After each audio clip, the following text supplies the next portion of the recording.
ಇನ್ನೊಂದು ಕಡೆ ಸಾಂಸ್ಕೃತಿಕ ನಗರಿ ಮೈಸೂರಿನಲ್ಲಿ ದಸರಾ ಸಡಗರ ರಂಗೇರಿದೆ. ಅಗ್ರಹಾರದ ಶೃಂಗೇರಿ ಶಾರದೆಗೆ ವಿಶೇಷ ಅಲಂಕಾರವನ್ನು ಮಾಡಲಾಗಿದೆ. ನವರಾತ್ರಿ ಅಂಗವಾಗಿ ಶಾರದೆಗೆ ವಿವಿಧವಾದ ಅಲಂಕಾರಗಳನ್ನು ಮಾಡಿದ್ದಾರೆ. ಇವತ್ತು ಮಹಿಷಾಸುರ ಮರ್ದಿನಿ ರೂಪದಲ್ಲಿ ಅಲಂಕಾರವನ್ನು ಮಾಡಲಾಯಿತು.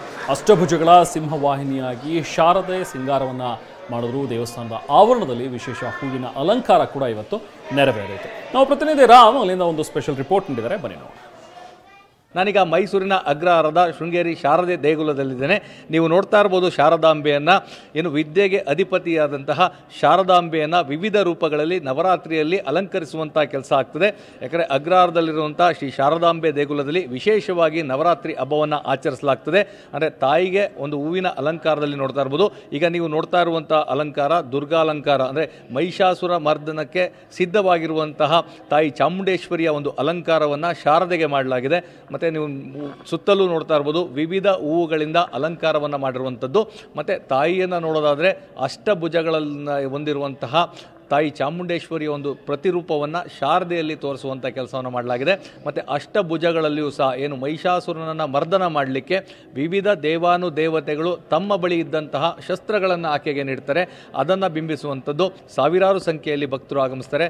ಸೊ ಈಗ ನೋಡುವಂಥ ದೇವಿಯ ರೂಪ. ಮತ್ತು ಈ ಭಾಗದಲ್ಲಿ ನೋಡ್ತಾ ಇರ್ಬೋದು ದೇಗುಲದ ಆವರಣವನ್ನು ಸಹ ಪುಷ್ಪಗಳಿಂದ ಅಲಂಕಾರ ಮಾಡಿರುವಂಥದ್ದು. ದೇಗುಲದ ಪ್ರಾಂಗಣ ಸಂಪೂರ್ಣವಾಗಿ ಹೂವುಗಳಿಂದ ಅಲಂಕೃತಗೊಂಡಿದೆ. ನವರಾತ್ರಿಯ ಹಬ್ಬದ ಸಡಗರ ಸಂಭ್ರಮ ಜೋರಾಗಿದೆ.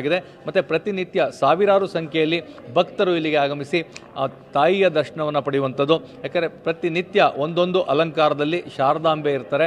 ಸೊ ಶಾರದಾಂಬೆಯನ್ನು ಮಹಿಷಾಸುರ ಮರ್ದಿನಿಯ ರೂಪದಲ್ಲಿ ಇವತ್ತು ನೋಡ್ಬೋದಾಗಿದೆ. ಅದೇ ರೀತಿಯಾಗಿ ಚಾಮುಂಡೇಶ್ವರಿಯ ಯಾವ ಅಲಂಕಾರಗಳಿದೆ ಎಲ್ಲ ಅಲಂಕಾರಗಳನ್ನು ಪ್ರತಿದಿನ ಕಣ್ತುಂಬಿಕೊಳ್ಳುವಂಥ ಕೆಲಸವನ್ನು ಭಕ್ತರು ಸಹ ಮಾಡ್ತಾರೆ. ವಿಶೇಷವಾಗಿ ಆಗುವಂಥದ್ದು ಏನೆಲ್ಲ ವಿಶೇಷತೆಗಳಿರುತ್ತೆ ಅಂತ ನಮ್ಮಲ್ಲಿ ವಿಶೇಷವಾಗಿ ಏನಂತ ಹೇಳಿದ್ರೆ, ಮಹಾಲಯ ಅಮಾವಾಸ್ಯೆಯಿಂದ ಆಶ್ವೀಜ ಶುಕ್ಲ ಪಕ್ಷದ ಭಾದ್ರಪದ ಕೃಷ್ಣ ಅಮಾವಾಸ್ಯೆಯಿಂದ ಆಶ್ವೀಜ ಶುಕ್ಲ ಹುಣ್ಣಿಮೆಯವರೆಗೆ ಇಲ್ಲಿ ವಿಶೇಷವಾಗಿ ಪೂಜಾ ಕೈಂಕರ್ಯಗಳು ನಡೀತದೆ. ಮಹಾಲಯ ಅಮಾವಾಸ್ಯೆ ದಿವಸ ಶಾರದಾ ಪರಮೇಶ್ವರಿಗೆ ಮಹಾಭಿಷೇಕ ಆಗುತ್ತೆ.